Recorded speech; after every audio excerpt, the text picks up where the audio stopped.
বাংলাদেশ এবং বাংলাদেশের বাইরে পৃথিবীর বিভিন্ন প্রান্তে যে যেখান থেকে চ্যানেল আই দেখছেন আপনাদের সকলকে সাদর আমন্ত্রণ তৃতীয় মাত্রা দেখবার জন্য। প্রিয় দর্শক, কোভিড-19 বা করোনা ভাইরাস এক মহা আতঙ্ক, মহা সংকট, মহা উদ্বেগের নাম। স্বাস্থ্য বা মৃত্যু ঝুঁকির মধ্যেই যে গোটা পৃথিবীকে সীমাবদ্ধ রাখেনি, অর্থনৈতিক, সামাজিক, রাজনৈতিক, মনস্তাত্ত্বিক নানা ঝুঁকিতে ফেলে দিয়েছে। বাংলাদেশও তার বাইরে নয়। প্রতিদিন সংখ্যার বিচারে আক্রান্তের সংখ্যা বাড়ছে, পারসেপশন অনুযায়ী সংখ্যাটা আরও অনেক বেশি।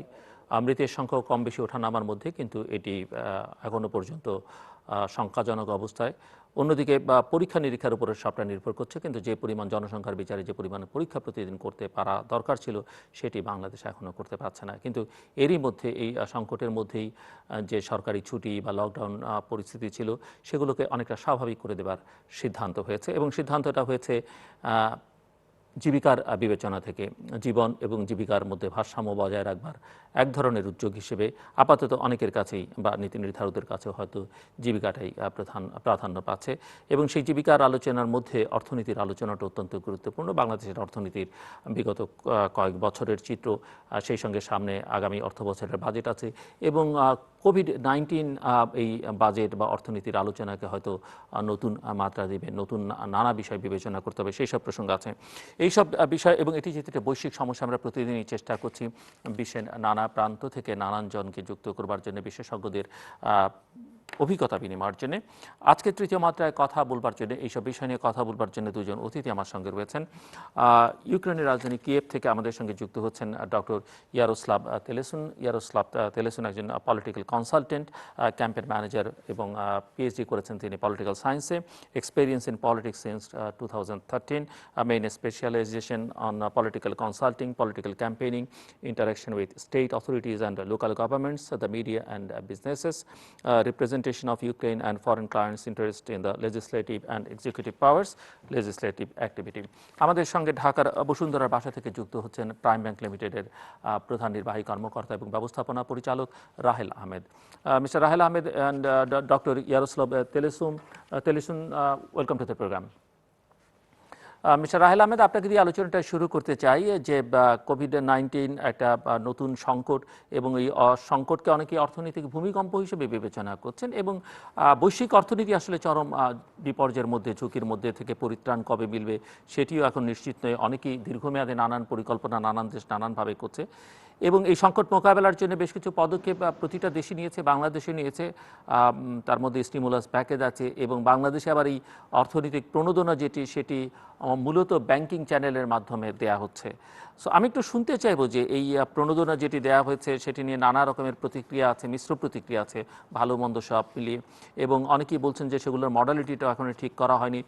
ব্যাংকিং সেক্টরকে চ্যানেল হিসেবে ব্যবহার করা হচ্ছে, ব্যাংকিং সেক্টরের উপর আবার অনেকের সেই অর্থে আস্থা নেই, কারণ বাংলাদেশের ব্যাংকিং সেক্টরে গত কয়েক বছর ধরে বেশ নৈরাজ্যজনক অবস্থা গেছে। তো সব মিলিয়ে একটু আপনার কাছে শুনতে চাই, যেহেতু আপনি দেশের একটি শীর্ষস্থানীয় ব্যাংকের প্রধান নির্বাহী, আপনার কাছে একটু শুনতে চাই যে আপনি কি মনে করেন, কি দেখছেন। Mister Rahel Ahmed. Thank you, ধন্যবাদ। আপনি যেটা বলেছেন যে একটা বৈশ্বিক মহামারীর সম্মুখীন হয়েছি আমরা, এটার বাইরে আমরা নই। বাংলাদেশের অর্থনীতিও এই বৈশ্বিক অর্থনীতির বাইরে নয়। আমরা গত কিছুদিন ধরে বেশ কিছু সমীক্ষা এবং বেশ কিছু পর্যবেক্ষণ, বেশ কিছু পূর্বাভাস আমরা দেখছি। সেগুলোকে নিয়ে আমরা বিভিন্ন সময় বিভিন্ন ফোরামে আলাপ আলোচনা করছি। IMF, ADB, ওয়ার্ল্ড ব্যাংক প্রত্যেকেরই আলাদা আলাদা একটা প্রজেকশন আছে যে where do they see Bangladesh economy. So বাংলাদেশের অর্থনীতি যেহেতু বিশ্বের বাইরে নয়, তাহলে এই ব্যাপারে একেবারে অনস্বীকার্য যে বাংলাদেশের অর্থনীতিও ক্ষতিগ্রস্ত, এবং এই বছরের যে প্রবৃদ্ধির হার সেটা অবশ্যই অনেকাংশে কমে আসবে।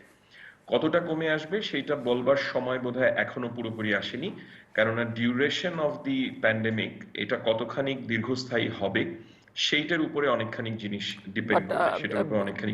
বিশ্বব্যাংক বলছে 2 থেকে 3 হবে, 2 to 3% জিডিপি। বিশ্বব্যাংক 2 থেকে 3%-এর কথা বলছে, আবার আমরা এশিয়ান ডেভেলপমেন্টের কাছ থেকে শুনছি ওনাদের পর্যবেক্ষণ হচ্ছে এটা হয়তো 1-2% নেমে আসবে, 6.5-7-এর মধ্যে থাকবে। সো দুটোর মধ্যে বেশ খানিকটা ফারাক আছে, এবং আমরা আমাদের তরফ থেকে, আমাকে যদি বলেন অনেস্টলি, আমি আমার পার্সোনাল ভিউতে বলবো যে এই মুহূর্তে কোনো ধরনের পর্যবেক্ষণ বা পূর্বাভাস করাটা কিছুটা প্রিমেচিওর হবে। কারণ এটা আমরা আগেও বলেছি বিভিন্ন সময়ে যে এইটার স্থায়িত্বটা কতখানি সেটাই কিন্তু অনেকখানি ঠিক করবে যে কতখানিক ড্যামেজ এটাতে হবে। ক্ষতির নিরূপণটা আমরা তখনই করতে পারবো। কিন্তু মিস্টার আহমেদ একটা একটা, দিক জি হচ্ছে প্লিজ, যেটা, জি আপনি বলুন, আমি পরে প্রশ্ন করছি, বলুন আপনি। জি, একটা দিক হচ্ছে যেটা আপনি নিজেই বলেছেন যে আমাদের অর্থনীতিকে বাঁচাবো নাকি জীবনকে বাঁচাবো, জীবন জীবিকার মধ্যে একটা ভারসাম্য রাখবার জন্য আমরা তো প্রায় 2 মাসের মতো একটা সাধারণ ছুটি বলি, লকডাউন বলি, যে ভাষাই বলি না কেন, অর্থনীতিকে স্থবির করে রেখেছিলাম। ব্যবসা বাণিজ্য স্থবির ছিল, সবকিছু বন্ধ ছিল, আমরা আমাদের জীবিকাকে মুখ্য না করে জীবনকে মুখ্য করেই চলেছি। আনফরচুনেট, বাট এখন এমন একটা সময় এসছে যখন হয়তো জীবন এবং জীবিকার ভারসাম্য করবার জন্য স্বাস্থ্য বিধান মেনে আমাদেরকে জীবিকাটাকে প্রাধান্য দিতে হবে। এবং এই ব্যাপারে কোনো সন্দেহ নেই যে এই অর্থনীতির স্থবিরতাটা কাটাবার জন্য আমাদেরকে এই মুহূর্তে অর্থনৈতিক কর্মকাণ্ড শুরু করা ছাড়া বা রিস্টার্ট করবার ছাড়া আমাদের আর কোনো উপায় নেই। এখন এই রিস্টার্টটা করবার পরে কত তাড়াতাড়ি আমরা কোন মোডে ফেরত আসি, স্বাভাবিক মোডে ফেরত আসি নাকি আহ সামান্য স্বাভাবিক মোডে ফেরত আসি অথবা পুরোপুরি নর্মাল হই, এই জিনিসগুলোই কিন্তু ভবিষ্যৎকে নির্ধারণ করবে। এখন একটা বড় জিনিস আপনি যেটা জিজ্ঞেস করেছেন, আমি ওইটার স্পেসিফিক উত্তরে চলে যাই, যে আর্থিক প্রণোদনা, যেটা সরকারের তরফ থেকে একটা সময়োচিত পদক্ষেপ আমরা বলবো যেটা নেওয়া হয়েছিল। মাননীয় প্রধানমন্ত্রী আর্থিক প্রতিষ্ঠানদের থ্রুতে এবং বাংলাদেশের ব্যাংকিং ইন্ডাস্ট্রির থ্রুতেই, মূলত 80 ভাগের মতো ব্যাংকিং চ্যানেলের থ্রুতে বেশ কিছু আর্থিক প্রণোদনা ঘোষণা করা হয়েছে, যেটা অর্থ মন্ত্রণালয় এবং কেন্দ্রীয় ব্যাংক থেকে আমরা বিভিন্ন সময় নির্দেশনা পেয়েছি।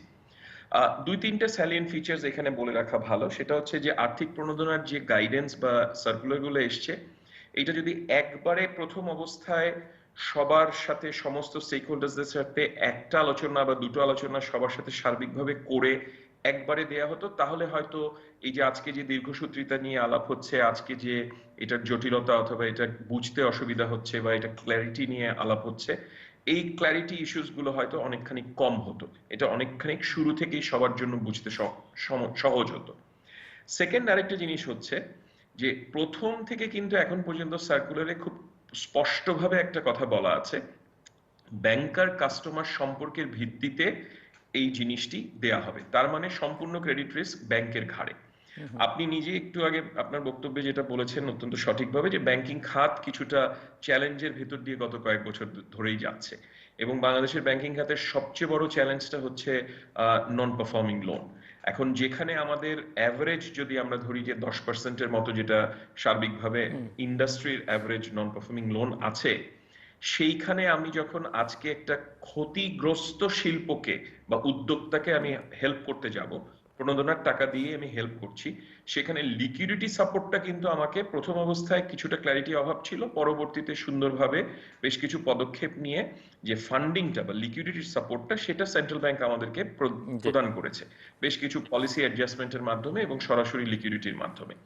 সেইটা ওনারা দেবেন, কিন্তু সেটা কিন্তু একটা নির্দিষ্ট সময়ের পরে ওনারা আমাদের থেকে নিয়ে নেবেন, কেটে নেবেন, আমাদের থেকে রিপেমেন্টটা কেটে নেবেন। সেই সময় আমার কাছে কিন্তু থেকে যাবে হচ্ছে আমার লোনটা।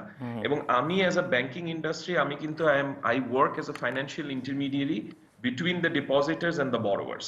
সো আমরা বেসিক্যালি আমানতকারী টাকাটাকেই কিন্তু খাটাচ্ছি ঋণ গ্রহীতাদের কাছে দিয়ে। সো আমাদের উপরে একটা সবচেয়ে বড় গুরু দায়িত্ব যে সেই টাকাটা সঠিক সময় ফিরিয়ে নিয়ে আসা।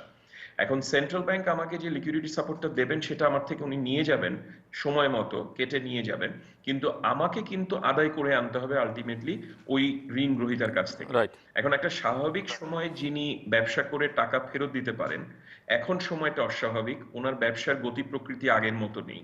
উনি আগে যেভাবে যেই সুস্থির অবস্থায় ব্যবসা করতেন, এখন সেটা করছেন না।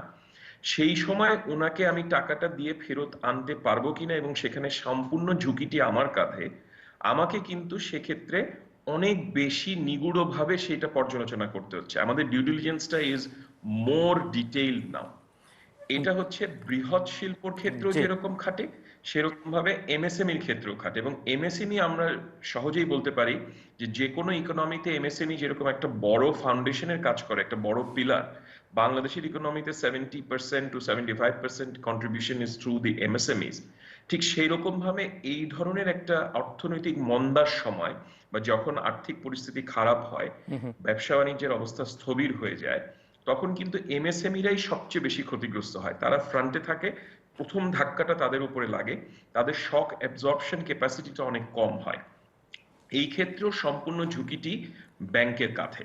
জি। এবং এই জায়গাটাতে আমি এখন একবার বলবো যে এই সুযোগে যে আমরা শুরু থেকেই বলে এসেছি যে একটা ফাইন্যান্সিয়াল গ্যারান্টি বা একটা ক্রেডিট গ্যারান্টি, একটা ক্রেডিট এনহ্যান্সমেন্ট হিসেবে একটা ক্রেডিট গ্যারান্টির ব্যাপারে আমরা কিন্তু আলাপ করেছি, আমরা বিভিন্ন সময় বিভিন্ন ফোরামে বলেছি। জি। তবে ভালো খবর যেটা হচ্ছে, পজিটিভ নিউজ হচ্ছে যে কেন্দ্রীয় ব্যাংকের তরফ থেকে একটি ক্রেডিট গ্যারান্টির ব্যাপারে অলরেডি আলাপ শুরু হয়েছে।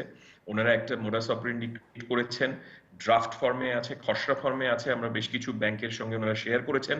সেটা আমরা এই যখন আমরা কথাটা বলছি তখন এটার পর্যালোচনা চলছে। তো ওইটা যখন চলে আসবে তখন ঝুঁকিটা যদি ভাগাভাগি হয়ে যায়, এই ঝুঁকিটার একটা অংশ যদি, একটা বড় অংশ যদি কেন্দ্রীয় ব্যাংক বা যেভাবেই যে মোডাস অপারেন্ডিতে ফাইনাল হোক না কেন অন্য কেউ বহন করে, তখন কিন্তু আমি অনেকটা নির্ভর হয়ে, অনেকখানি ক্রমশ মানে রিলেটিভ টার্মসে অনেকটা নির্ভর হয়ে আমি তখন লেন্ড করতে পারবো, যে আমি এবং তখন সেটা কিন্তু প্রণোদনার সার্বিক যে সাফল্যটা সেটা অনেকখানি আমি পাওয়া আবার যাবে। আসবো আপনার কাছে, doctor Yaroslav Telesun. It's been almost 6 more months since the world is going through a severe crisis that originated from COVID-19. Still, the coronavirus outbreak shows no sign of slowing down. The number of corona cases worldwide has exceeded 5.5 billion, and more than 350,000 people have lost their lives. So far, 21,905 have been infected, 658 died, and at least 260 are in critical condition in Ukraine. So what is the latest situation in Ukraine, and what's your take on COVID-19? Yaroslav. The latest situation, really, Ukraine, I think, like the major part of states nowadays, in the ways of two ways. First of all, it's economic. Secondly, it's a safety of human life. From one side, of course, there are very great problems with our medicine sphere, because really there are a lot of great number of infected people. Of course, there are a great number of deaths, almost 700 for nowadays. And from another side, we have a terrible situation with economic, because like in a major part, we have lowered down our GDP, because firstly our forecast was for 4% of our GDP during the quarantine and pandemic. For now, it is approximately 10% of GDP low down. It's for 2 months of quarantine and pandemic situation in Ukraine.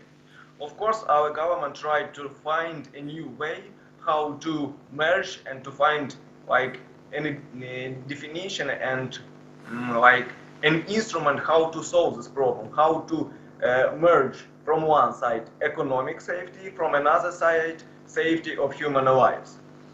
Of course, it's like a great problem and a great aim for us to find a new way and a new instrument to fight with coronavirus, because nowadays we are waiting from like vaccine, but as we know, there are always like everywhere different forecasts towards that will be in 1 year and a half. And of course, another version that all states must and societies must get like collective immunity shows that it's not a real situation, because for example in Europe the biggest level of collective immunity shows weak, because they don't have quarantine at the general at all. They show only 7% of citizens of their state have this immunity, but 7% is a very small number, because for collective immunity we need 50 and more. So as a result, we could show that it's not the last wave of this COVID-19, because like World Health Organization also says that we'll have the second, third, and fifth, and maybe 10th, 11th, 20th waves of COVID. Of course, for modern states, also for Ukraine, it's very important goal to find a new instrument how to solve this problem, because quarantine it's not an instrument to deal with COVID. It's a step to get back with this problem for a small period of time.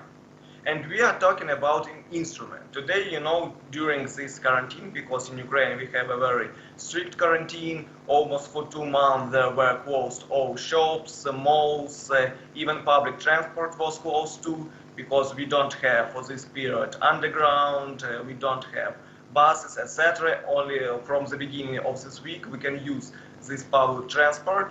And of course, during this period, it's very important because we understand that each quarantine is limitation of rights and freedoms of man and the citizen. So it's very important for Ukrainian state, and not as for me, not only Ukrainian, to find a new model of governance, so-called, compensatory governance.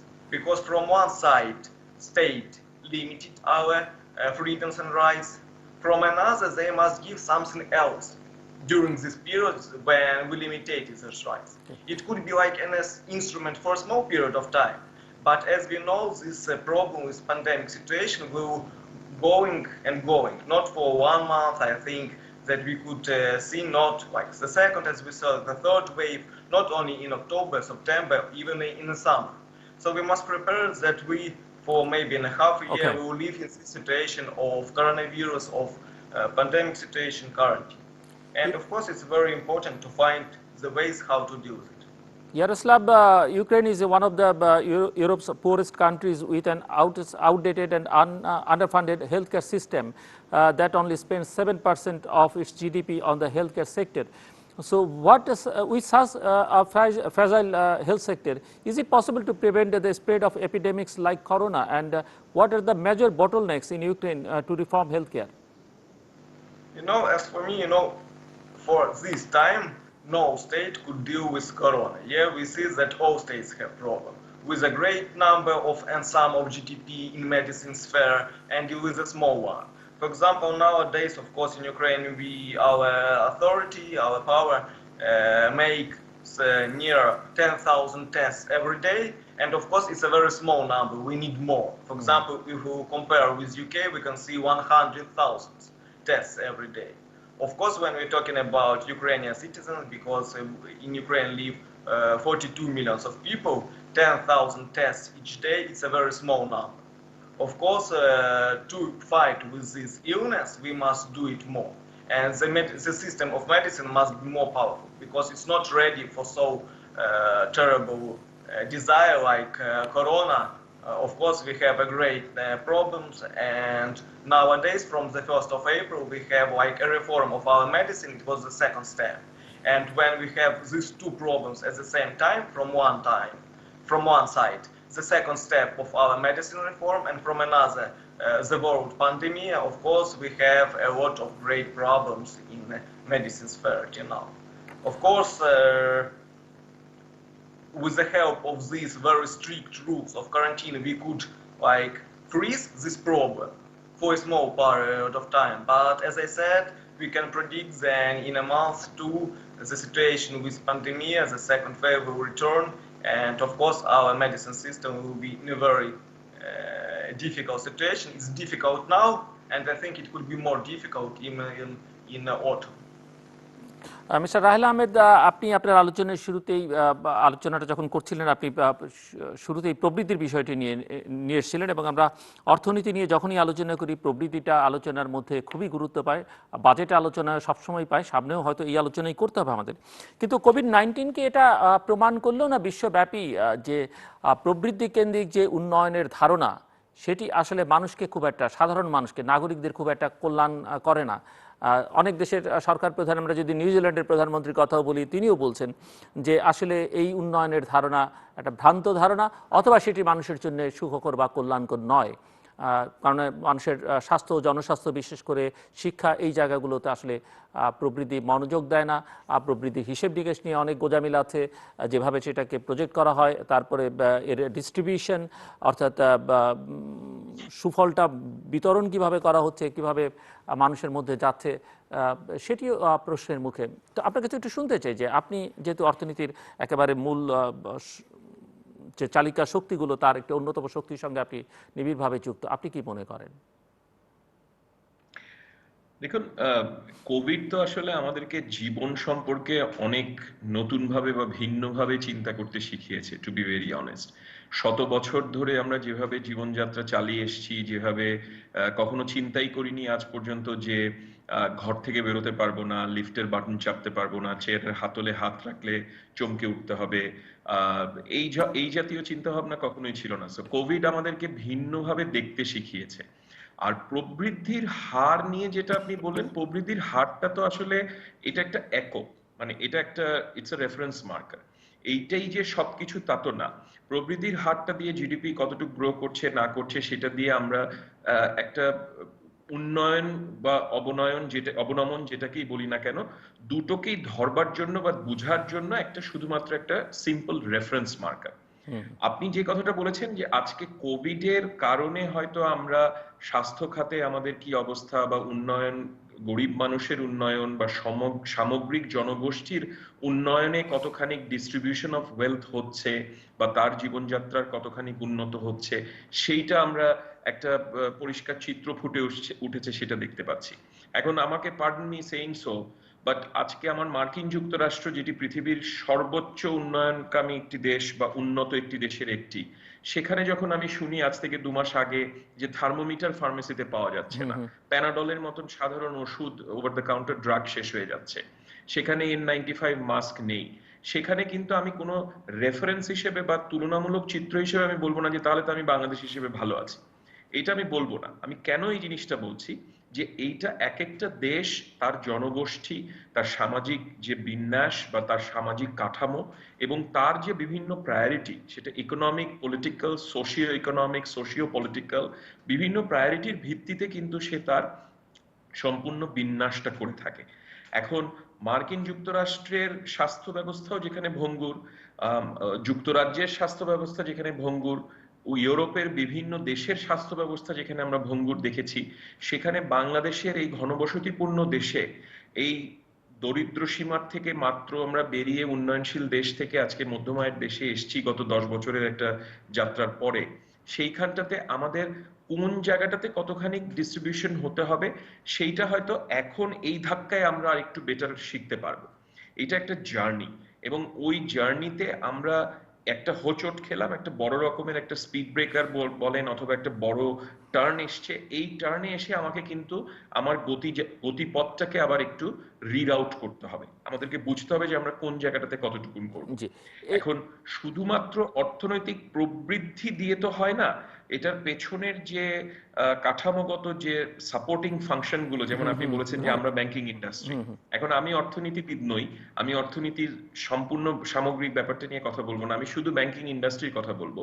যে banking ইন্ডাস্ট্রির উপরে যে চাপ ছিল, সেই চাপটা যে আরো ঘনীভূত হলো, সেটা কিন্তু কোভিড পরিস্থিতিতে একেবারে ক্লিয়ারলি বোঝা যাচ্ছে। হুম হুম কারণ এখন আমার distribution of this stimulus package বলেন, বাংলাদেশের অর্থনীতির যারা ধারক, যে ব্যবসায়ী মহল বলেন বাংলাদেশের, তাদেরকে সাপোর্ট করা, সবটার দায়িত্ব কিন্তু ব্যাংকিং ইন্ডাস্ট্রির ঘাড়েই এসে পড়েছে, এবং ব্যাংকিং ইন্ডাস্ট্রি সেটা সম্মুখ সমরের সৈনিক হিসেবে কিন্তু সেটা নিয়ে যাচ্ছে। হুম হুম কিন্তু আমাকে আমার অতীতের যে ভুলগুলো হয়েছে ব্যাংকিং ইন্ডাস্ট্রি বা অতীতের যে চ্যালেঞ্জগুলো ছিল, সেই চ্যালেঞ্জগুলো মোকাবেলা করবার বা সেই চ্যালেঞ্জগুলোকে দূর করবার আমার মনে হয় এখন শ্রেষ্ঠ সময়। এখন আরেকবার ভুল করা যাবে না, এখন আর সেইগুলোর রিপিটেশন এমনিতে করা যাবে না। এশিয়ান ডেভেলপমেন্ট ব্যাংক বলছে যে বাংলাদেশ $3.20 বিলিয়ন আর্থিক ক্ষতির মুখে পড়তে যাচ্ছে কোভিড-19 কারণে, এবং তাছাড়া গত বছরের মুদ্রাস্ফীতি যেখানে ছিল 5.46%, এবছর সেটা 5.5 এসে ঠেকেছে। বিশেষজ্ঞরা আশঙ্কা করছেন যে এটা 5.67 ছাড়িয়ে যাবে। সো যেহেতু এটা নিঃসন্দেহে সরকার এবং আর্থিক নীতি নির্ধারকগণের দের সামনে একটা বড় চ্যালেঞ্জ, সেক্ষেত্রে দ্রুত অর্থনৈতিক অগ্রগতি ত্বরান্বিত করবার জন্য এই মুহূর্তে কি কি পদক্ষেপ নেওয়া উচিত বলে আপনি মনে করেন, এবং সামনে বাজেট আছে, সেটিও বাজেটও হয়তো অনেক রকমের দিক নির্দেশনা থাকা উচিত, কি থাকা উচিত বলে আপনি মনে করেন, একটু ছোট্ট করে যদি বলেন আমাদেরকে। আমি খুব সংক্ষেপে যদি বলি যে আমাদের এই অর্থনৈতিক যে দুরবস্থা বা মন্দা, আমি দুরবস্থা বলবো না, অর্থনৈতিক মন্দার যে সম্মুখীন আমরা হচ্ছি বা হয়েছি, যে স্থবিরতাটা এসছে, এটা কাটিয়ে উঠবার জন্য আমাদের ডোমেস্টিক ইকোনমিকে ফার্স্ট অ্যান্ড ফরমোস্ট সবচেয়ে বেশি চাঙ্গা করবার চেষ্টা করতে হবে। আমাদের যে কৃষি ক্ষেত্রে আমাদের যে আভ্যন্তরীণ অর্থনীতি আছে, সেখানে যে একটা সাপ্লাই চেইন ব্যবস্থা আছে, এই সাপ্লাই চেইনটার এফিসিয়েন্সিটাকে সবচেয়ে বেশি বাড়ানোর দিকে আমাদেরকে প্রধান ভূমিকা পালন করতে হবে। 17 কোটি মানুষের দেশ বাংলাদেশ। আমার এক্সপোর্ট থেকে আমি উইথ অল ডিউ রেসপেক্ট, আমাদের যে রপ্তানিমুখী বাণিজ্য যেটা আছে, আমাদের স্পেশালি যে গার্মেন্টস শিল্প, সেইখান থেকে আমার যে রিটেনশন যেটা হয়, সে তার থেকে অনেক বেশি কিন্তু আমার ভেতরের আভ্যন্তরীণ অর্থনীতি আমাকে জেনারেট করছে। অবশ্যই কর্মসংস্থানের দিক থেকে প্রায় 30-40 লক্ষ শ্রমিক ভাই বোনরা কাজ করছেন গার্মেন্ট ইন্ডাস্ট্রিতে, সেটা একটা বড় ভূমিকা পালন করে। আমাদের দৈনন্দিন জীবনযাত্রার কিছুটা মান উন্নয়ন সেখানে হয়েছে, এ ব্যাপারে কোনো সন্দেহ নেই। কিন্তু পাশাপাশি আভ্যন্তরীণ অর্থনীতির যে উন্নয়ন হয়েছে এবং আভ্যন্তরীণ অর্থনীতিটা যতটা বড়, সেই ক্ষেত্রে আমার ডোমেস্টিক ইকোনমিতে সাপ্লাই চেইনের যে ডিসরাপশনটা আমার কোভিড অবস্থাতে সবচেয়ে বড়ভাবে প্রকটভাবে দেখা গেছে, সেইখানটাতে এফিসিয়েন্সি আনাটা, সেই লজিস্টিক্যাল ইনফ্রাস্ট্রাকচার যেটা শুধুমাত্র আভ্যন্তরীণ অর্থনীতি নয়, আমার রপ্তানিমুখী অর্থনীতির ক্ষেত্রেও যে লজিস্টিক্যাল ইনফ্রাস্ট্রাকচার, সেইটার উন্নয়নটা আমার মনে হয় সর্বাধিক প্রাধান্যের সাথে দেখার এটাই এখন উপযুক্ত সময়। Yuroslav, public life has become stagnant and disastrous day by day. Moreover, the whole world is heading towards a deep economic crisis due to corona. And economists already addressed it is an economic earthquake. According to different sources, Ukraine could lose $53.5 billion. GDP may fall by 5%. According to Wilson Center, the decrease may reach 30% in national and foreign trade. The budget deficit may reach 4.9% of GDP. The tourism sector falls by 60%. The energy sector will lose 5 to 12%. Decrease in exports by 7.5 to 12.5 billion dollar, and imports by 9 to 15 billion dollar in 2020. So has the COVID-19 pandemic caused a great recession in the Ukraine economy? And will the outbreak of corona have a far-reaching negative impact on Ukraine's national and international trade? Of course, when we are talking about negative points of corona to economic, I think Ukraine, as all states, have a great problems. As I said, it's near 10% of GDP low down, I think, for the period of our period of quarantine. And when we're talking about, for example, this year, 2020, we had, for example, in our budget for the beginning of the year, external, like not external, but a whole for $3.5 billion. Till the end, there are now forecasts that it will be almost $15 billion, the debt in our budget. So we can see that we have like a great debt, in, more than in 4 times bigger than we planned before. Of course, it's a great problem. When we're talking about trade, of course, when we have paralyzed all our transport system, I mean air forces, train, air connection, of course, there are also great problems because it's not so high level of trade that we can have without corona. About spares, first of all, like we have few spares. First of all, it's agriculture, and the second is metals that don't feel so terrible problems as you said, other spheres. Of course, tourism, I think that tourism is the main problem for all states nowadays because people couldn't go and rest in another state because, as I said, everything is paralyzed.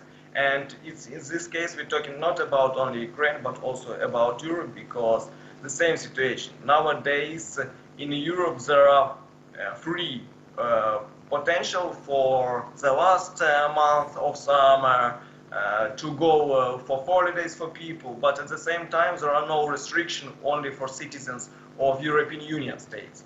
For example, it will be a little bit difficult for Ukrainian people, Ukrainian citizens go and rest in Spain, for example, in Italy at the end of the summer. So of course our tourist fare lie down, and as for me, not all can survive this period of quarantine and corona. Of course. Can COVID-19 cause severe supply chain disruptions in European countries in the post-COVID world? Disruptions.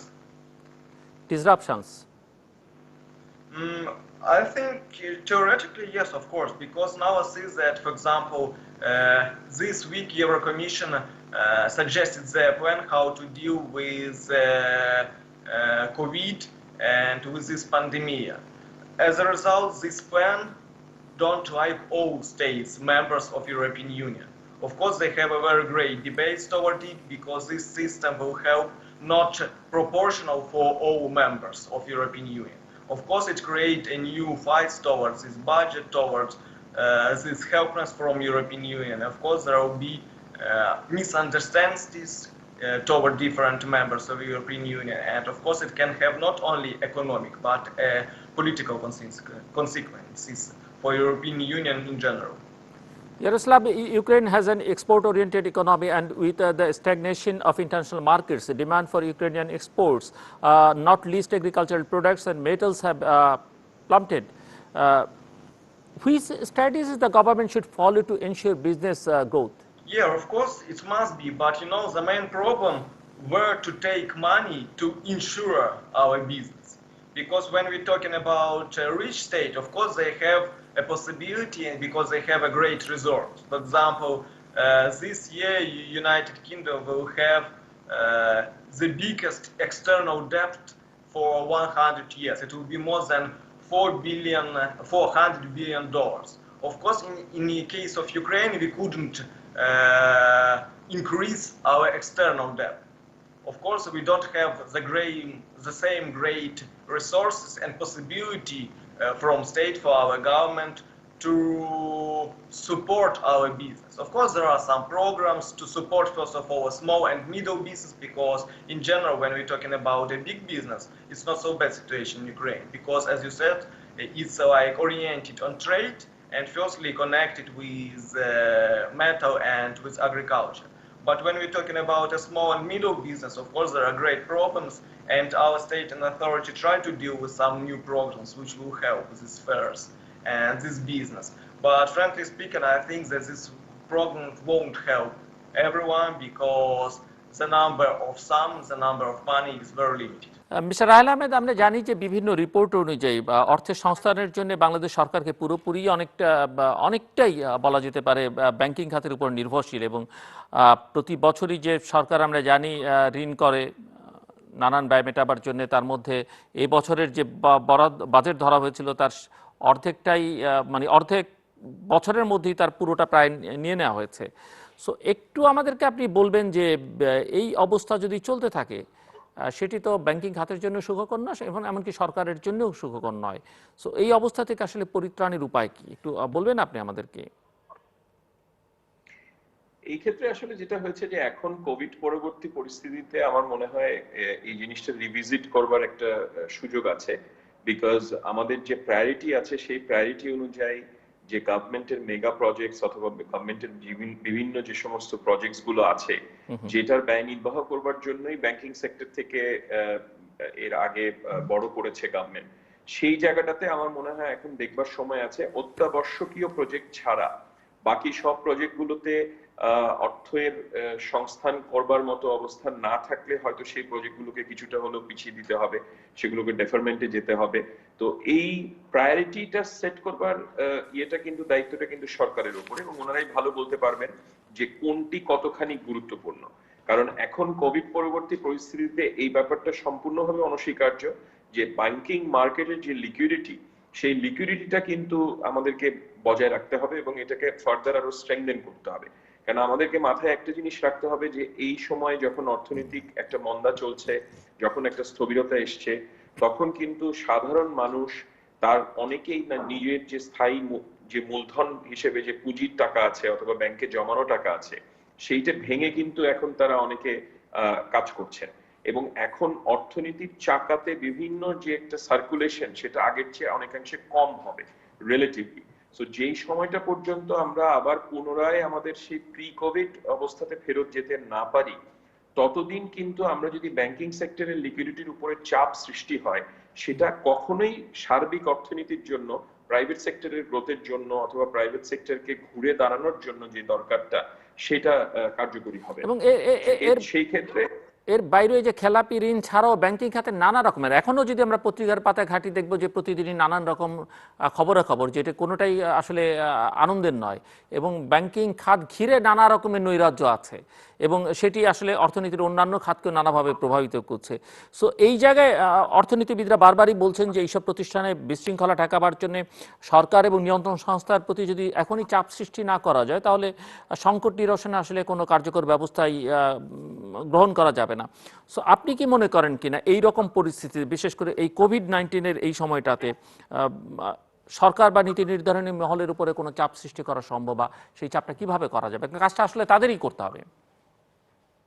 দেখুন, সরকারের উপরে চাপ সৃষ্টি বা নীতি নির্ধারণী মহলের উপরে চাপ সৃষ্টির ব্যাপারটা আমি ওইভাবে দেখি না। আমি যেটা দেখি যে আমার আইন আছে, আইনের প্রয়োগের ক্ষেত্রে কতটুকু আমি যথোপযুক্ত প্রয়োগ করছি, সেখানে যদি আমি শৈথিল্য দেখাই, এবং আমি অ্যাজ এ আর্থিক প্রতিষ্ঠান, আমি অ্যাজ এ ব্যাংক, আমার নিজের গভর্নেন্সের দায়িত্বটা আমার নিজের প্রাথমিকভাবে।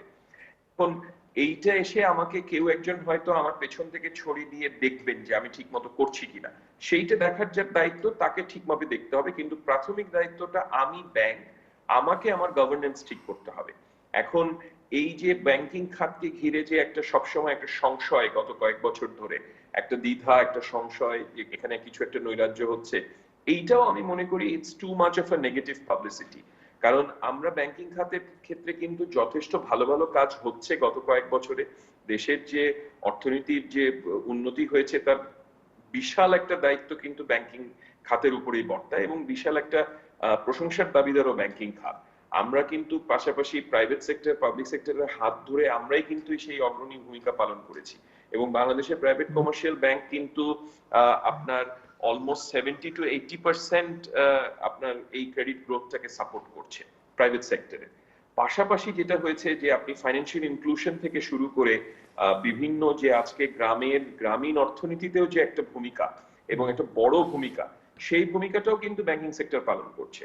সো ব্যাংকিং সেক্টরে শুধু নেতিবাচক ঘটনা বা নৈরাশ্য তা নয়, ইতিবাচক অনেক ভালো জিনিস আছে।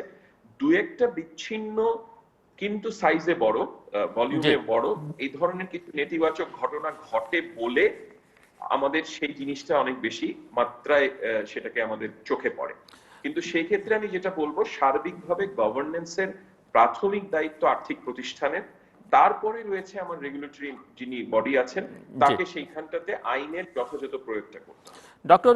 Yaroslav, the Ukrainian government has taken some measures to tackle this crisis, including the law forbids the banks from charging any penalties, fines, increased interest rates on consumer loans.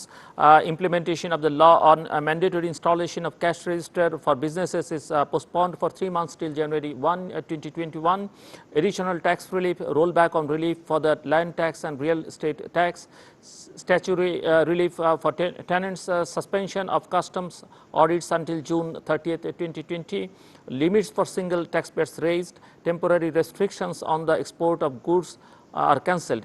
Do these supports are enough to, or macro initiatives are needed? Partly, only partly, because we understand that this insurance system for business, for private sector will help, but help in a very small percentage. Because when we're talking about all economic strategy, it's more wider than this help. Of course, this help will partly help, but not in general. So as for me, it's a right steps, but there are not like will decide this problem in general and the whole problem at all. So we'll have a great recession, I think, this year, and of course a lot of businesses, a lot of private spheres won't alive this, first of all, medicine, pandemic crisis, and then economic crisis. And how can the COVID-19 pandemic affect Ukrainians' relationship with the EU countries? I don't think that in general we have some problems toward coronavirus and connect with our relation with European Union states. Not only one may be problem that because of this corona, all European states first of all look in their own internal problems first of all, internal, I mean their own states, and of course when we're talking about all European Union, and they closed a little bit eyes about problem on the east of Ukraine, I mean military conflict Ukraine with Russian Federation, because we need help of USA, European Union in solutions this problem. And of course when they have their own great problem like pandemic and economic crisis, first of all they will try to decide their own problems, not help Ukraine in dealing with this question. Thank you mister Rahel Ahmed, আর কিছু যোগ করবেন? Just 30 seconds, আমি শেষ মুহূর্তে একেবারেই। না, আমরা যেটা আলাপ করেছি সেটার ক্ষেত্রে আমার যে একটাই বলবার থাকবে, সেটা হচ্ছে যে ব্যাংকিং খাতকে বাদ দিয়ে অর্থনীতির প্রবৃদ্ধি বলুন, উন্নতি বলুন, অথবা এই দুঃসময়ে ফিরে আসা বলুন, কোনোটাই হবে না। এবং আর্থিক খাতে বা ব্যাংকিং খাতের নেতিবাচক দিক অবশ্যই আছে, ইতিবাচক দিকও অনেক আছে। এবং আমার মনে হয় যে এই সময় আমরা সবাই যদি সব স্টেক হোল্ডার্সরা একসাথে হাত মিলিয়ে কাজ করি এবং একটা পারস্পরিক সমঝোতার ভিত্তিতে কাজটা করি সহযোগিতার মাধ্যমে, তাহলে অবশ্যই আমরা আবার আমাদের অর্থনীতির সেই পুরনো ধারায় আবার ফিরে যেতে পারবো। Mister Rahel Ahmed, doctor Yaroslav Telesun, thank you so much indeed, thank you for being with us. দর্শক, কথা হচ্ছিল কোভিড-19 বা করোনা ভাইরাস নিয়ে, এবং ইউক্রেনের কথা শুনলাম আমরা, বাংলাদেশের আর্থিক খাত বা ব্যাংকিং সেক্টর নিয়ে শুনলাম। সব মিলিয়ে জীবন এবং জীবিকার মধ্যে যে দ্বন্দ্ব, এই দ্বন্দ্ব মোকাবেলা করাই এখন সরকারগুলোর জন্য, বিশেষ করে বাংলাদেশের সরকারের জন্য একটা বড় চ্যালেঞ্জ। ইতিমধ্যেই জীবনকে গুরুত্ব দিতে গিয়ে জীবিকার প্রশ্নে কিছু সিদ্ধান্ত নেওয়া হয়েছে, আবার জীবিকাকে গুরুত্ব দিতে গিয়ে জীবনকে কিছুটা অবহেলা করা হচ্ছে কিনা, এইসব নানা প্রশ্ন সামনে এসছে। এবং সব কথার মূল কথা যে সংকট মোকাবেলার জন্য যেটি জরুরি বা এই সংকটে পৃথিবী পড়ল, তার একটা বড় কারণ হচ্ছে গভর্নেন্সের একটা বড় দুর্বলতা, অর্থাৎ শাসনের সংকট বা সুশাসনের সংকট। সেই সঙ্গে স্বচ্ছতা, জবাবদিহিতা, দায়বদ্ধতা, এই বিষয়গুলো অত্যন্ত গুরুত্বপূর্ণ, এবং আগামী বিশ্বে সেগুলি হয়তো প্রধান হয়ে উঠবে। এবং সেগুলো যারা অ্যাড্রেস ঠিকঠাক মতো করতে পারবেন, জনগণের সঙ্গে যারা সম্পর্কটা নিবিড় করতে পারবেন, তারাই হয়তো টিকে থাকবেন, বাকিদের হয়তো ছিটকে পড়তে হবে। দর্শক, আমাদের সঙ্গে থাকবার জন্য অসংখ্য ধন্যবাদ। আপনাদের সবার জন্য শুভকামনা। নিরাপদে থাকুন, এবং এখন পর্যন্ত ঘরে থাকবার কোনো বিকল্প নেই, ঘরে থাকুন। সিদ্ধান্ত যেখান থেকে যাই আসুক না কেন, ঘরে থাকবার কোনো বিকল্প এখন নেই যদি জীবন বাঁচাতে চান। জীবন যার, সিদ্ধান্ত তার।